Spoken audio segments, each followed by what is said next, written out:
السلام عليكم ورحمة الله وبركاته. الحمد لله رب العالمين والصلاة والسلام على سيد المرسلين نبينا محمد وعلى آله وصحبه أجمعين ما بعد. প্রিয় দর্শক ও শ্রোতা ভাই বোনেরা, অন্য সময়ের মতো আবারও আপনাদের সামনে উপস্থিত হয়েছি ফতোয়া আরকানুল ইসলামের আরেকটি পর্ব নিয়ে। এ পর্বে যা থাকছে সেটা হচ্ছে তাকদীর সম্পর্কীয় কথা। যে জনক ব্যক্তির প্রশ্ন শেখ মোহাম্মদ বিন সালেহ আল উথাইমিন রাহিমাহুল্লাহ করা হয়েছে, সেটা হচ্ছে তিনি জিজ্ঞাসা করেছেন যে রিজিক এবং বিবাহ এটা কি লাউহে মাহফুজের মধ্যে লেখা আছে? যে কারোর বিবাহ এবং তার রিজিক কি লাউহে মাহফুজে লেখা আছে? তখন এর উত্তরে তিনি বলেছেন যে প্রত্যেকটা জিনিস আল্লাহ জাল্লাহু শাআনু যখন কলম তৈরি করেছেন তখন থেকে কিয়ামত পর্যন্ত যত কিছু ঘটবে সবই লাউহে মাহফুজে লেখা আছে। আল্লাহ জাল্লাহু শাআনু কারণ সর্বপ্রথম কলম তৈরি করেছেন এবং কলম তৈরি করে কলমকে বলেছিলেন উক্তুব, যে তুমি লেখো।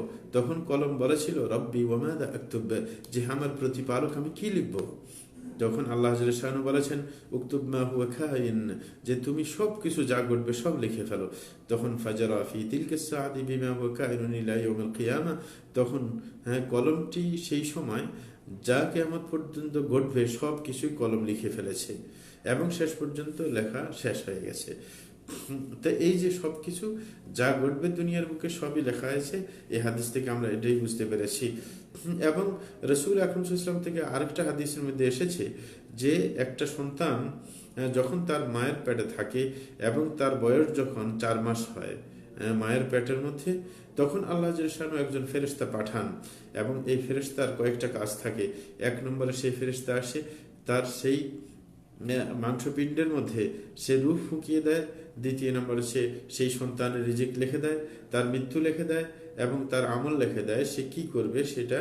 এবং চতুর্থ নম্বর হচ্ছে সে কি নেককার হবে না বদকার হবে, অর্থাৎ সে কি ভাগ্যবান হবে না দুর্ভাগা হবে, সেটাও লিখে দেন।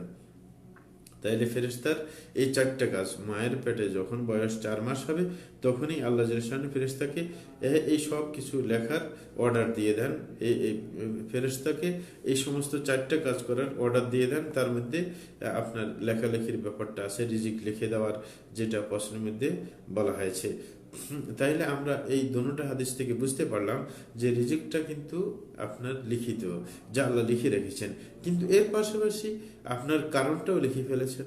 মানে রিজিকের যে পথ সেটাও কিন্তু লেখা আছে, এটার মধ্যে কোনো বাড়তি কমতি হবে না। এবং রিজিকের অনেকগুলো কারণও আছে, সেটার মধ্যে কয়েকটি এখানে তিনি উপস্থাপন করেছেন। যেমন রিজিকের কারণের মধ্যে একটা আছে, একজন মানুষ রিজিক অনুসন্ধান করবে, রিজিক কামাবে, রিজিক কামাইলে রিজিক আসে, এটা একটা আপনার কারণ। তাইলে এইভাবে অনেকে রিজিক কামিয়ে যাচ্ছে, যে তার রিজিক লেখা আছে এবং সে পরিশ্রম করে যে রিজিক অনুসন্ধান করবে সেটাও লেখা আছে। যেমন আল্লাহ শানু কোরআন মাজিদের মধ্যে বলেন সূরা মুলকের 15 নম্বর আয়াতে, হুয়াল্লাযী জাআলা লাকুমুল আরদা যালুলা ফামশু ফি মানাকিবিহা ওয়া কুলু মির রিজকিহি ওয়া ইলাইহিন নুশুর। আল্লাহ শানু বলেছেন যে তিনি তোমাদের জন্য সহজ করে দিয়েছেন, জমিনকে তোমাদের অধীন করে দিয়েছেন, যে তোমরা যে দিক মনে চায় সেই দিকে যেতে পারো। বলে ফামশু ফি মানাকিবিহা, যখন জমিনকে তোমাদের অধীন করে দিয়েছেন, তোমাদের নিয়ন্ত্রণাধীন করে দিয়েছেন, তখন তোমরা জমিনের আনাচে কানাচে তোমরা ঘুরে বেড়াও এবং তোমরা ওয়াকুলু মির রিজকিহি, এবং রিজিক তোমরা ভক্ষণ করো, ওয়া ইলাইহিন নুশুর, খেয়াল রাখবে তার কাছে আবার ফিরে যেতে হবে। তাইলে এইখানে একটা রিজিকের মাধ্যম বলে দেওয়া হয়েছে, রিজিক অনুসন্ধান করলে রিজিক আসে। এবং এরকম ভাবে রিজিকের আরেকটা মাধ্যম আছে, সেটা হচ্ছে আপনার আত্মীয় স্বজনের সাথে আত্মীয়তার বন্ধন রক্ষা করা। যেমন নিজের মাতা পিতার সাথে সদা আচরণ করা এবং পাশাপাশি নিজের আত্মীয়তার বন্ধন রক্ষা করা, এগুলো কিন্তু রিজিকের মাধ্যম। রাসূল আকরাম সাল্লাল্লাহু আলাইহি ওয়াসাল্লাম হাদিসের মধ্যে বলেন, যে হাদিসটা আমরা দেখতে পাই বুখারীর মধ্যে, হাদিসের মধ্যে 2067, যে আল্লাহ রাসূল বলেন, মান আহাব্বা আন ইউবসাতা লাহু ফি রিজকিহি ওয়া ইউনসা লাহু ফি আথারিহি ফালিয়াসিল রাহিমাহ। রাসূল বলেন, যার পছন্দ হয় যে তার রিজিকে আল্লাহ প্রশস্ত করে দিবেন, রিজিকের মধ্যে প্রশস্তি দিবেন, যে চায়, এবং ওয়া ইউনসা লাহু ফি আথারিহি, এবং তার আপনার সুনাম অনেক দিন পর্যন্ত চলতে থাকবে এবং তার বয়স বাড়িয়ে দেওয়া হবে। অন্য হাদিস থেকে এটাও ব্যাখ্যা পাওয়া যায় যে তার বয়স বাড়িয়ে দেওয়া হবে অথবা তার সুনাম বর্ধিত হবে, যেটাই হোক, হ্যাঁ যদি চায় তাইলে ফালিয়াসল রাহিমা, তাইলে সে যেন কি করে, তার আত্মীয় স্বজনের সাথে সম্পর্ক বজায় রাখে। তাইলে আত্মীয় স্বজনের সাথে সম্পর্ক বজায় রাখার একটা লাভ দেখানো হয়েছে যে তার রিজিকে প্রশস্তি আসবে এবং তার বয়সের মধ্যে কি বরকত হবে। তাইলে এটাও একটি কারণ। আরেকটি কারণ আছে আপনার রিজিকের যে মাধ্যম, সেটা হচ্ছে আল্লাহকে ভয় করে চলা। আল্লাহ কোরআন মাজিদের মধ্যে বলেন, সূরা তালাকের 2 থেকে 3 নম্বর আয়াতে আল্লাহ বলেন, ওয়ামান ইয়াত্তাকিল্লাহা ইয়াজআল লাহু মাখরাজা ওয়া ইয়ারযুকহু মিন হাইথু লা ইয়াহতাসিব। আল্লাহ বলেন, যে ব্যক্তি আল্লাহকে ভয় করে চলবে, আল্লাহ তার জন্য পথ খুলে দিবেন, যেই জায়গা পথটা সংকীর্ণ হয়ে আসে খুলে দিবেন কি আল্লাহ শানহু, এবং ওয়া ইয়ারযুকহু মিন হাইথু লা ইয়াহতাসিব, এবং তাকে যে সে ধারণা করতে পারবে না এমন জায়গা থেকে তার রিজিকের ব্যবস্থা করে দেবেন। তাহলে তাকওয়াটাও রিজিক আসার কি আরেকটা মাধ্যম। কিন্তু একটা কথা মনে রাখতে হবে যে রিজিকটা শুধু লেখা আছে, কিন্তু আমি রিজিকটা যখন লেখা আছে আসবেই, আমি কোনো কাজ করব না বা কোনো মাধ্যম অবলম্বন করব না, সেটা কিন্তু বোকামি ছাড়া আর কিছু নেই। যে সেটা অক্ষমতার পরিচয়, কিন্তু বুদ্ধিমান কখনো এটা করতে পারে না। বুদ্ধিমান সবসময় যে কোনো মাধ্যমকে সে ধরবে, মাধ্যম অবলম্বন করবে, সেটা হচ্ছে বুদ্ধিমানের কাজ, যেটা তার দুনিয়াতেও লাভ হবে এবং আখিরাতেও লাভ হবে। যেমন রাসূল আকরাম সাল্লাল্লাহু আলাইহি ওয়াসাল্লাম বলেছেন এক হাদিসের মধ্যে, আল কাইয়িসু মান দানা নাফসাহু ওয়া আমিলা লিমা বা'দাল মাউত ওয়াল আজিজু মান আতবা নাফসাহু হাওয়াহা ওয়া তামান্না আলা আল্লাহিল আমানি। রাসূল আকরাম সাল্লাল্লাহু আলাইহি ওয়াসাল্লাম তিরমিজির এক হাদিসের মধ্যে বলেন যে একজন বুদ্ধিমান হচ্ছে ওই ব্যক্তি যে নিজের কুপ্রবৃত্তিকে দমন করতে পেরেছে, শরীয়তের অধীন করতে পেরেছে, এবং সে নিজের মৃত্যুর পরের জন্য কাজ করতে পেরেছে। তাইলে বুদ্ধিমান কাকে বলেছে? যে নিজের মৃত্যুর পরের সময়ের জন্য কাজ করবে, বসে থাকবে না, হ্যাঁ সে কাজ করবে। কিন্তু এর বিপরীতে রাসূল বললেন অক্ষম ব্যক্তি, বোকা ব্যক্তি ওই ব্যক্তি নিজের কুপ্রবৃত্তিকে তার গতিতে চলতে দিয়েছে, ব্রেক দেয় নাই, শরীয়তের অধীনে করে নাই, কিন্তু সে আল্লাহর কাছে বড় বড় আশা করছে যে আল্লাহ আমাকে জান্নাত দিয়ে দিবেন। এরকম বলে যে কাজ ছাড়া না জান্নাত পাওয়া এত সহজ নয়। সুতরাং সে বোকা, যে কোনো পথ অবলম্বন করবে না, কিন্তু বড় বড় আশা করবে, সেটা বোকামি ছাড়া আর কিছু নয়। রাসূল এটাই বলেছেন। সুতরাং রিজিকটাও লেখা আছে, রিজিকের যে পদগুলো আছে সেটাও লেখা আছে। এরকম ভাবে আপনার বিয়ে শাদীও আল্লাহ লৌহে মাহফুজে লিখে রেখেছেন, কার বউ কে হবে, কার স্বামী কে হবে, সব আল্লাহ লিখে রেখেছেন, এতে কোনো সন্দেহ নেই। কিন্তু আপনাকে তো অবশ্যই প্রস্তাব দিতে হবে, বিয়ে শাদীর মানে মাধ্যম ধরতে হবে, যে মেয়ে খুঁজতে হবে, ব্যবস্থা নিতে হবে, তারপরে তো হবে। আপনি লেখা আছে বসে থাকবেন, এমনিতেই চলে আসবে, এটা তো বোকার কাজ। সুতরাং অবশ্যই সবকিছু লেখা থাকা সত্ত্বেও আপনার কাজের মাধ্যমে সেটাকে সঞ্চয় করতে হবে, সেটার যে মাধ্যমগুলো আছে যে কোনো মাধ্যম অবলম্বন করতে হবে, তখনই আল্লাহ জাল্লাহু সেটা ব্যবস্থা করে দেবেন। এটা না করলে, মাধ্যম না ধরলে বোকারি পরিচয়। শেখ মুহাম্মদ বিন সালেহ আল উসাইমিন রাহিমাহুল্লাহকে আরেকটি প্রশ্ন করা হয়েছে যে কোনো ব্যক্তির যদি জীবনে কোনো বিপদ চলে আসে, তার যে ক্ষোভ প্রকাশ করে আল্লাহর প্রতি, এটার বিধান কি? তখন তিনি উত্তরে বলেন যে মানুষ বিপদ আসলে মানুষের 4 অবস্থা হয়। বিপদ আসলে মানুষের 4 অবস্থা হয়। এক নম্বর, যে কিছু মানুষ আছে আল্লাহর প্রতি ক্ষোভ প্রকাশ করে। এই ক্ষোভ প্রকাশ করা আবার কয়েক ধরনের হয়, 3টে ধরনের ক্ষোভ প্রকাশ করে। এক নম্বর হচ্ছে সে অন্তরের মাধ্যমে আল্লাহর প্রতি ক্ষোভ প্রকাশ করে, উপরে কিছুই করে না, মনে মনে রাগ করে যে আল্লাহ আমাকে বিপদ দিবেন আর কাউকে দিবেন না, আল্লাহ আমাকে পাইছেন নাকি। এরকম মনে ক্ষোভ প্রকাশ করা সেটা হারাম, কখনো এটা কুফরের দিকে পৌঁছিয়ে দেয়। আল্লাহ সূরা হাজর 11 নম্বর আয়াতের মধ্যে বলেন, ওয়া মিনান নাসি মান ইয়াবুদুল্লাহ আলা হারফ فإن أصابه خير اطمأن به وإن أصابته فتنة انقلب على وجهه خسر الدنيا والآخرة। আল্লাহ জাল্লাহু বলেছেন কিছু মানুষ আছে আল্লাহর ইবাদত করে সুযোগ বুঝে, বলে যে যখন তার কোনো কল্যাণ হয়ে যায় তখন তার মনে খুব প্রশান্তি অনুভূত হয়, আর যদি তার সে কোনো ফিতনার সম্মুখীন হয়ে যায় তখন তার চেহারা উল্টে যায়, তখন সে খুব প্রকাশ করে। আল্লাহ বলেন খাসরাত দুনিয়া ওয়াল আখিরা, বলে যে এই জাতীয় মানুষ দুনিয়াও হারাইলো, আখিরাতও হারাইলো, সবটাই হারাইছে। দ্বিতীয় নম্বর হচ্ছে যে আপনার ক্ষোভ প্রকাশ করার একটা মাধ্যম। আগেরটা বলছিলাম অন্তরে ক্ষোভ প্রকাশ করা। দ্বিতীয় নম্বর হচ্ছে যে মুখ দিয়ে ক্ষোভ প্রকাশ করা, যে আপনি নিজের ধ্বংস কামনা করলেন, হাই রে আমি মরে মরে গেলাম না, আমি বাসে থাকলাম কেন, আমার এই হয় না কেন, এই হয় না কেন, এরকম কাজ কথার মাধ্যমে ক্ষোভ প্রকাশ করে, এটাও কিন্তু হারাম।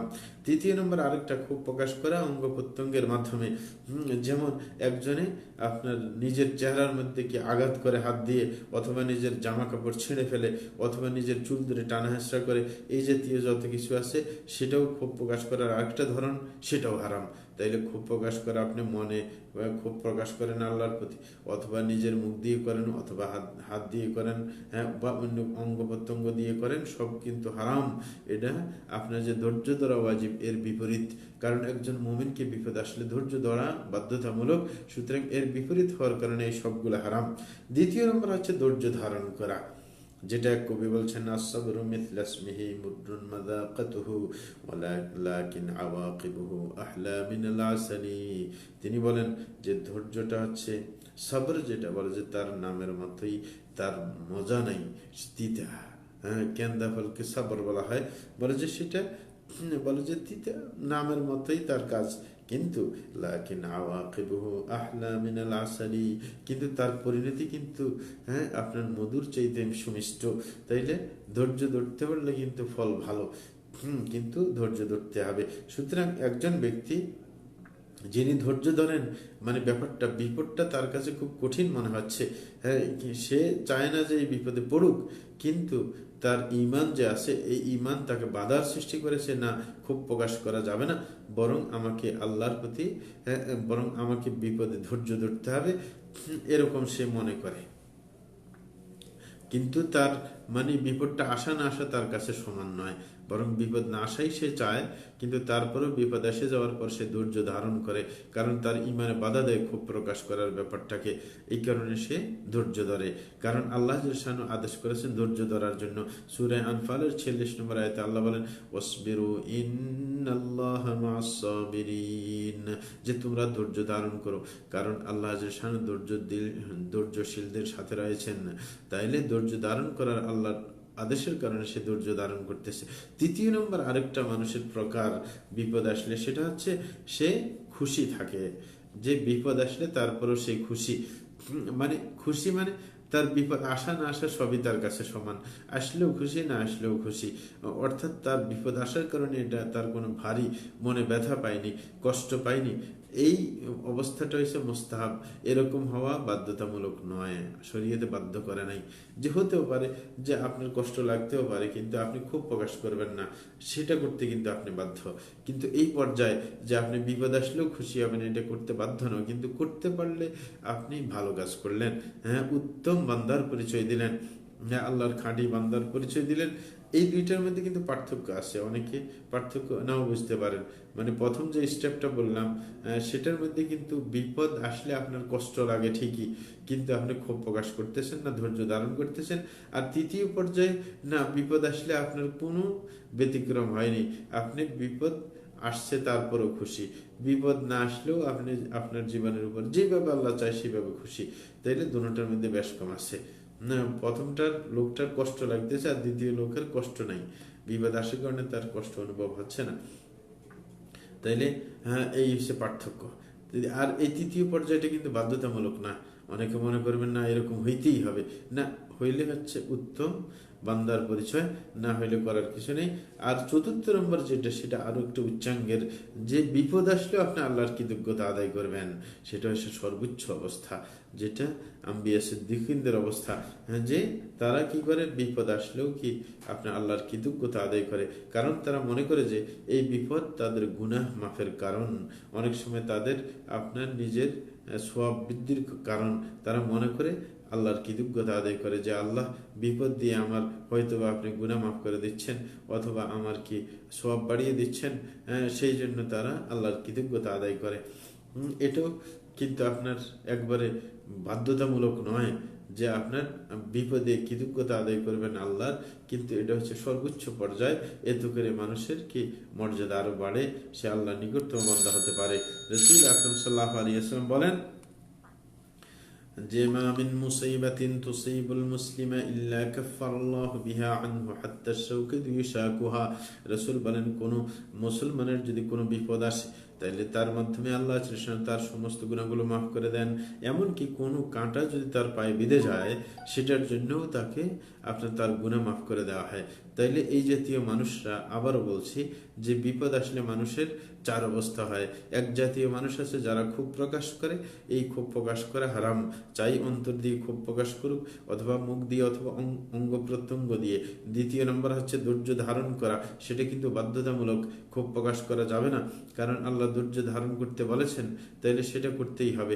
তৃতীয় নম্বর হচ্ছে শুধু ধৈর্য ধারণ নয়, বরং সন্তুষ্ট থাকা, বিপদ আসলে আল্লাহর উপর সন্তুষ্ট থাকা, বিপদে তাকে কোনোভাবে টলাতে পারে না এরকম অবস্থানে থাকা, এটা তৃতীয় নম্বর।